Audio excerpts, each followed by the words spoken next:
Hello children, how are you all? Hope you all are doing well. Last time we completed the lesson My Childhood about Abdul Kalam, and today I will be starting a new lesson from your BHAD text itself. The name of the lesson itself is packing. Now when you hear that word, what comes up to your mind? You know that packing means, when do you pack? Either you're going on a long trip or a short trip, but you have to pack things for a day or two, or maybe a week. And the next, when do we packing? When you're shifting your house, right? So when you hear this word packing, a thrill comes to your mind, I'm sure. That is, we all like to travel and be away from home for a day or two and enjoy something outside our house. That is some places which is far away from our house. You pack things when you're going on a tour. You pack things when you're going to shift your house. So the thrill is always there in your hearts. So what you do when you're going for a tour, that is, school is conducting a tour for the 9th, 10th and 12th standard, suppose. You are going to see Ooty. You are being taken to Ooty. The day before that, what you do? You pack your things, whatever you want. So you're going for a 2 days tour and you start packing everything. You're right from the basic necessities that we require, we start packing, right? So this lesson is written by Jerome K. Jerome. Before I come down to the lesson, let me tell you something about the writer. Now, Jerome K. Jerome was an English writer and humorist. Humorist means his writings have got a humor sense. So, it will make you laugh when you read the lesson. Best known for the comic travelogue. He was born in 1859 in Caldemore, UK, and died in 1927 in Northampton, UK. This lesson is an extract from his famous work, Three Men in a Boat. Okay. Now this lesson is an extract from his famous work, Three Men in a Boat. Now the narrator is narrating, that is, the writer is writing about packing. Packing means when he had to go on a tour along with his friends. What happened? And he begins. Now let me begin the lesson. Do you like going on trips? What kind of trips do you like most? How do you feel about having to pack for a trip? Have you ever discovered on a trip that you have forgotten to pack a few things you very much need, or that you can't find them easily? Does this make you angry, or does it make you laugh yourself? So, sometimes we pack things in such a way that the necessary things goes at the bottom of the bag and you find it difficult to find it out. So, let us read the lesson. I said I would pack. Who is saying this? The writer, the narrator. I rather pride myself on my packing. So, the writer, along with his two friends, they are going on a tour. So, the name of the two friends are George and Harris. Now, he is telling his friends that you people need not involve in packing, and he took the pride that he knows to pack things better than his friends. Packing is one of those many things that I feel I know more about than any other person living. It surprises me myself sometimes how many such things there are. I impressed the fact upon George and Harris and told them that they had better leave the whole matter entirely to me. They fell into the suggestion with a readiness that had something uncanny about it. George spread himself over the easy chair, and Harris cocked his legs on the table. So he told his friends, "You need not worry, I'll do the packing." But his intention was something, that is, he had something in his mind. The writer had something in his mind. But as soon as he told this to his friends, both of them took it so lightly and they were so happy about it that one of them sat on a chair, cocked his leg on the table. The other friend went and took or lay down comfortably on an easy chair. Now this was hardly what I intended. Actually, the writer had not intended such a thing. What I had meant, of course, was that I should boss the job and that Harris and George should potter about under my directions. So, what had the writer intended? The writer had intended that he would boss the job. He would ask Harris, "Go and pick up this." George, "Go and pick up this." Keep it on the table, and he would pack. Okay? But as soon as he told this, they just left the whole situation to him, and they went and sat in a chair and very, very comfortably, and allowing him to do what he wanted. So the writer wanted to potter about. Potter about means what? Potter about means he's standing as a boss and asking them to do things. Okay? And he's supervising them. That is what he intended.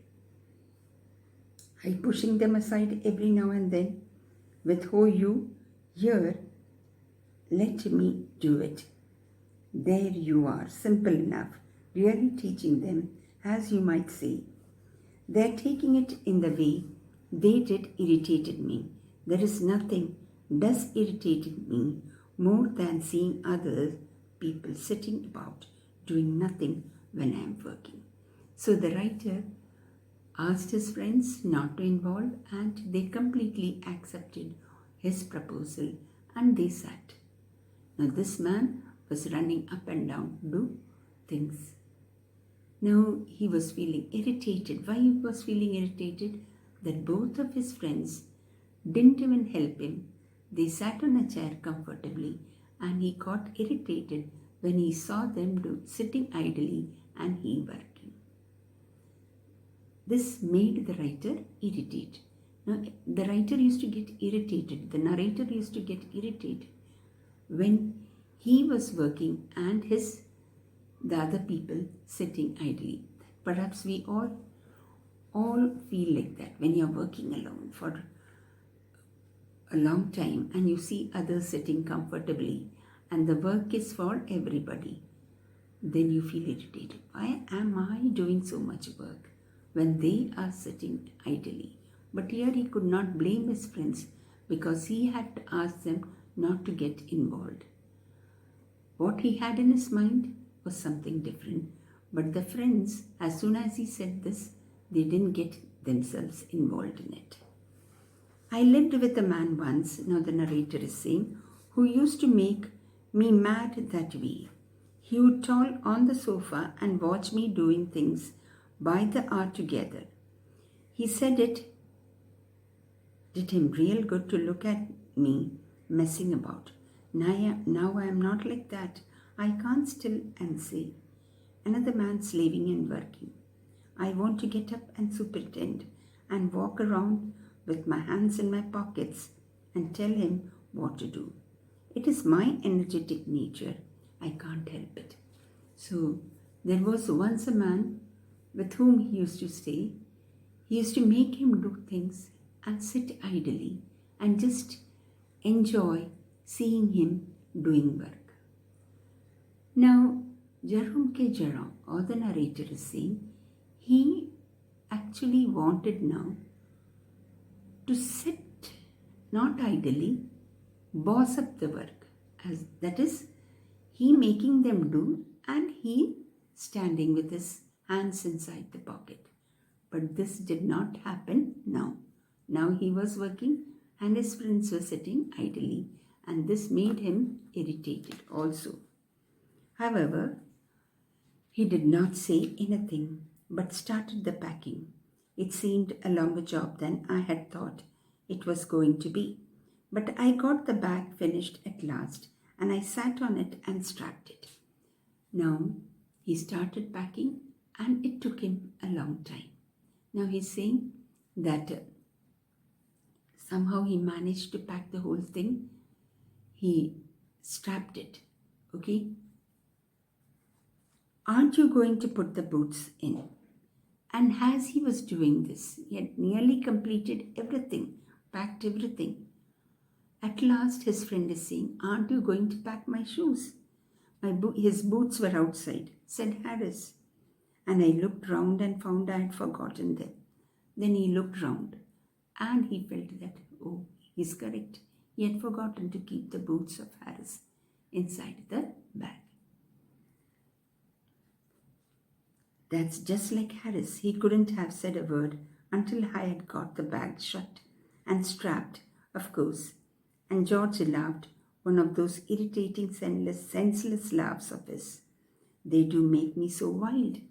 Now, Harris told him when he had almost completed the packing and he had just strapped it also, that is, he had tied everything. And that time he's saying, so George started laughing at whom? At the narrator. And this made the narrator wild. Wild means angry. I opened the bag and packed the boots in. And then, just as I was going to close it, a horrible idea occurred to me. Had I packed my toothbrush, I don't know how it is, but I never do know whether I've packed my toothbrush.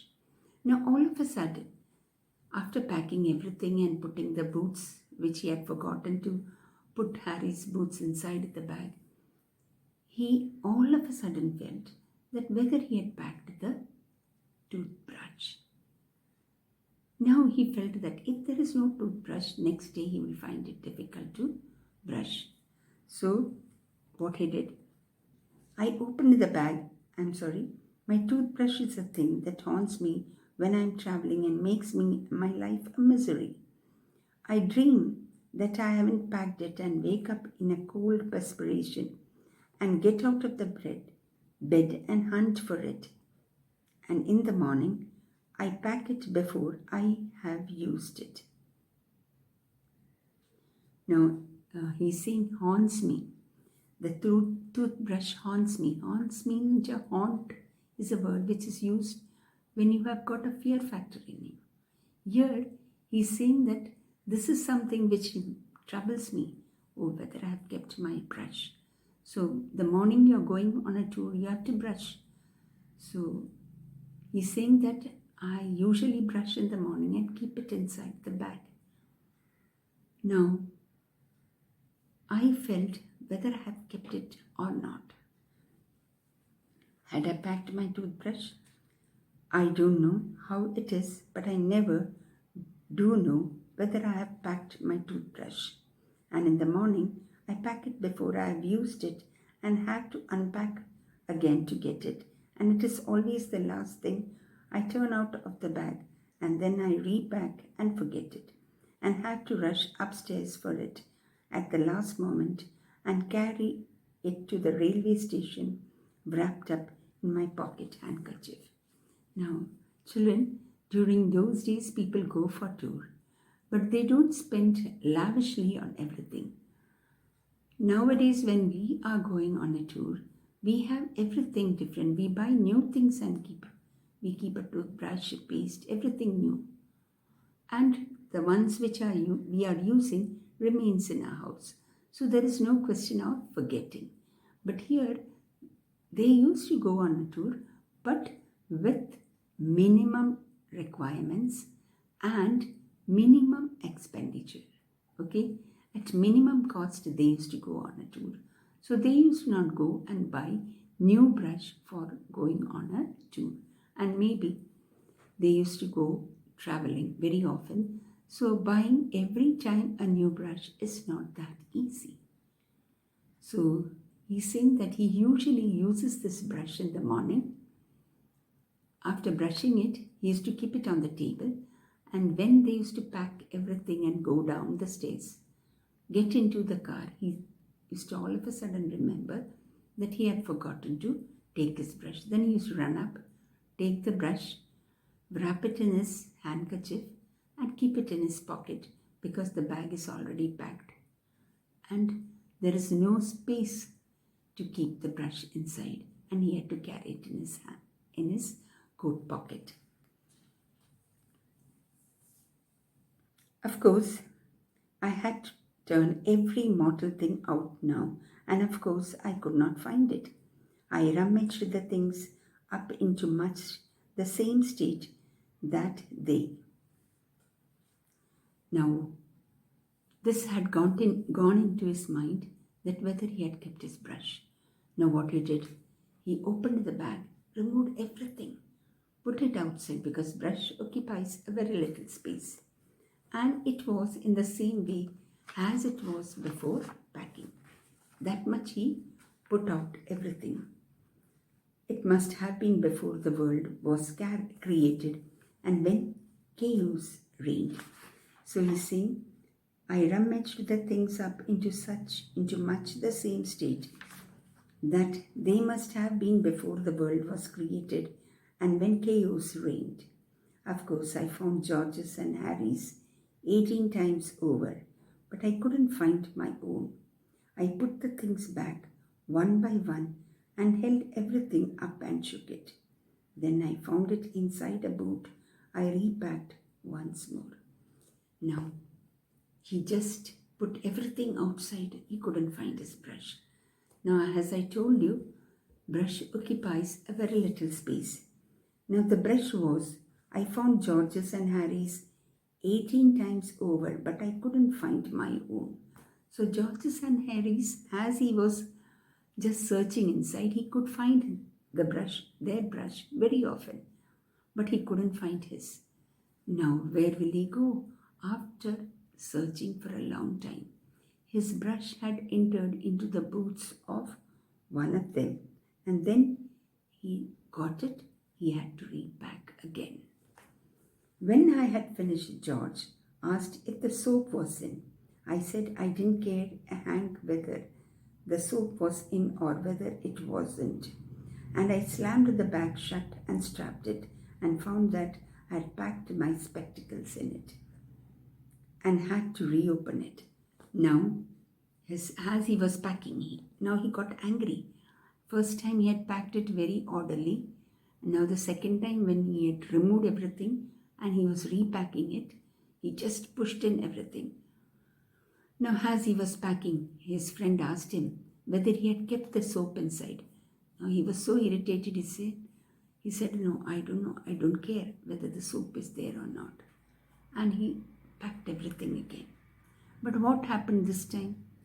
He forgot to remove his spectacles, as he had kept his spectacles down on the table.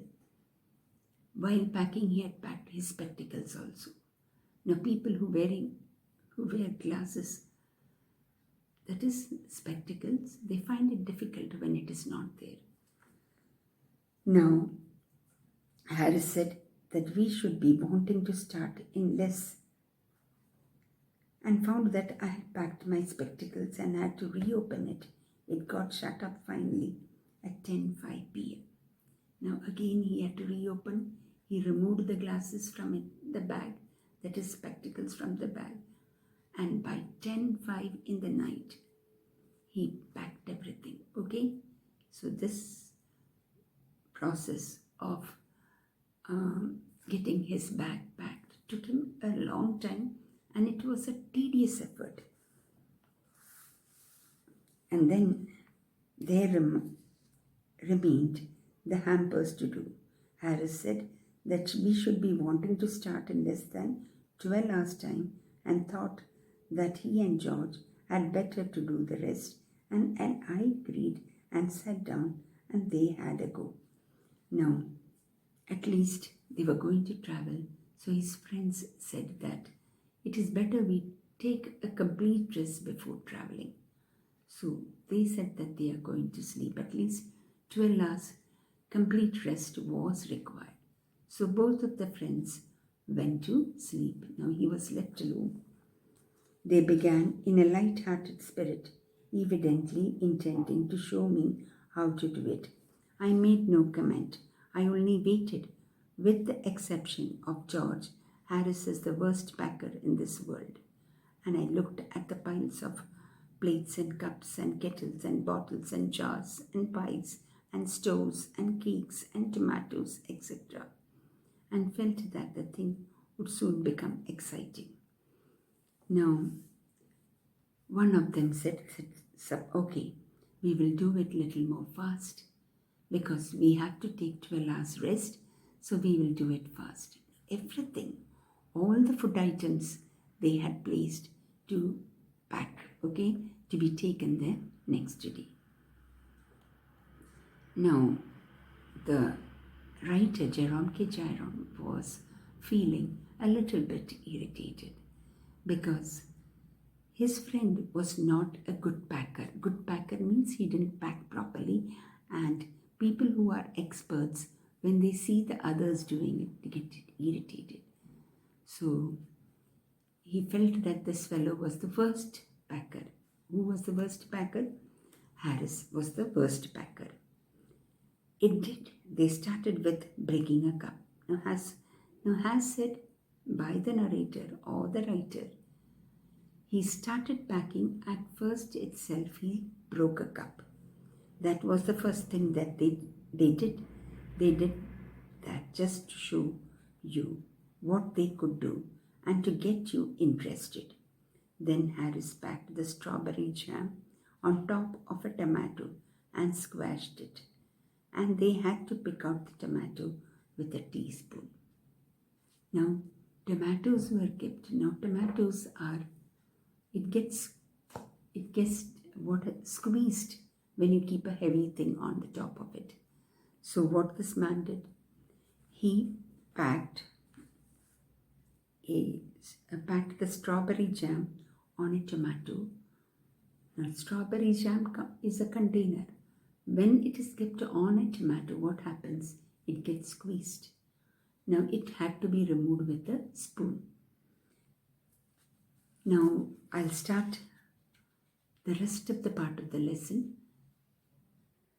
the next day. Till then, I will be giving the short question. Read this much part at least 3 times, my dear children. It's a humorous lesson and it is not that very difficult.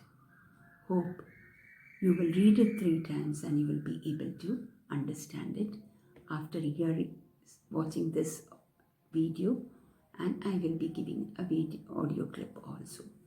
So the short questions, the very short questions, write in your rough book, and the notes should be written in your notebook. Okay, at least read the lesson 3 times, and before writing the notes, do write the meanings and then write the notes which I'll be giving you. That I will ask you when to write in your notebook. At present, I'll be giving you short questions which you have to read the lesson and write it. Okay, as you're reading, you will find out the answers and you will be able to write the answers in a word or two or in a sentence. Okay, so take care of your health. Be very, very active. Don't become dull and lazy.